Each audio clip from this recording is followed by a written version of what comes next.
Hi అండి, అందరికీ నమస్కారం. Welcome back to my YouTube channel Sri Harsha vlogs. ఈరోజు మనం చూడబోయే రెసిపీ అందరికీ, ముఖ్యంగా పిల్లలకి ఫేవరెట్ అయిన క్రిస్పీ కార్న్. రెస్టారెంట్ స్టైల్ తిన్నట్టుగా, అంతకన్నా టేస్టీగా ఇంట్లోనే ఈజీగా ఎలా తయారు చేయాలో ఇప్పుడు చూద్దాం. మా ఛానల్కి కొత్తగా వస్తే వెంటనే సబ్స్క్రైబ్ చేసుకోండి. కావాల్సిన పదార్థాలు: స్వీట్ కార్న్ గింజలు 2 కప్పులు, కార్న్ ఫ్లోర్ 2 టేబుల్ స్పూన్లు, రైస్ ఫ్లోర్ 2 టేబుల్ స్పూన్లు, మైదా 2 టేబుల్ స్పూన్లు, నూనె వేయించడానికి సరిపడా. క్రిస్పీ కార్న్ ఎలా తయారు చేయాలో ఇప్పుడు చూద్దాం. స్వీట్ కార్న్ గింజలని 5 నుంచి 7 నిమిషాలు ఉడికించుకోవాలి. నేను 2 కప్పుల స్వీట్ కార్న్లను తీసుకున్నాను. 1 స్పూన్ సాల్ట్ని వేసుకోవాలి. మీకు నచ్చితే ముందుగానే వేసుకోండి. ఇప్పుడు బాగా కలుపుకోవాలి. ఖచ్చితంగా 5 నుంచి 7 నిమిషాల వరకు ఉడికించుకోవాలి.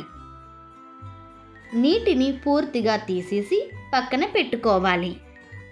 ముందుగానే మిరియాల పొడిని తీసుకోండి. పిండితో కలపడం, కోటింగ్. ఒక గిన్నెలో ఉడికించిన స్వీట్ కార్న్ గింజలను, అన్ని పిండిలను 2 స్పూన్లు వేసుకోవాలి. కార్న్ ఫ్లోర్ పిండి, వరి పిండి, మైదా పిండి 2 స్పూన్లుగా వేసుకోవాలి. ఇప్పుడు కొద్దిగా మిరియాల పొడిని వేసుకోవాలి. అన్నిటినీ బాగా కలుపుకోండి మరియు రుచికి సరిపడా ఉప్పును వేసుకోండి. స్వీట్ కార్న్ గింజలకు పిండి పూర్తిగా అతుక్కునేలా కొద్దిగా నీళ్లు చిలకరించి బాగా కలుపుకోవాలి.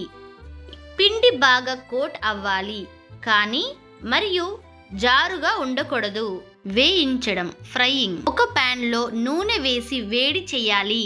నూనె బాగా వేడి అయ్యాక కోట్ చేసిన స్వీట్ కార్న్ గింజలను కొద్ది కొద్దిగా వేసి మీడియం మంట మీద క్రిస్పీగా అయ్యే వరకు వేయించాలి. స్వీట్ కార్న్ గింజలను చిట్పట్లాడకుండా ఉండడానికి వేయించేటప్పుడు మూత పెట్టడం మంచిది.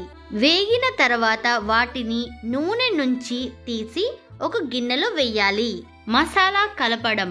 వేయించిన క్రిస్పీ కార్న్ గింజలలో మిరియాల పొడి, కారం, సాల్ట్, చాట్ మసాలా తగినంత వేసుకోవాలి. ఇప్పుడు ఉల్లిపాయ తరుగును, కొత్తిమీర తరుగు వేయండి. అవసరమైతే కొద్దిగా ఉప్పు కూడా కలుపుకోవచ్చు.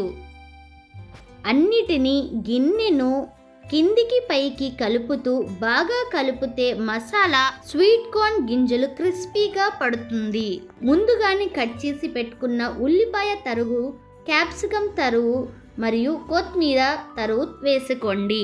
అంతే, వేడి వేడిగా కరకరలాడే క్రిస్పీ కార్న్ రెడీ. దీనిని టమాటా కెచప్ లేదా అలానే సర్వ్ చేసుకోవచ్చు.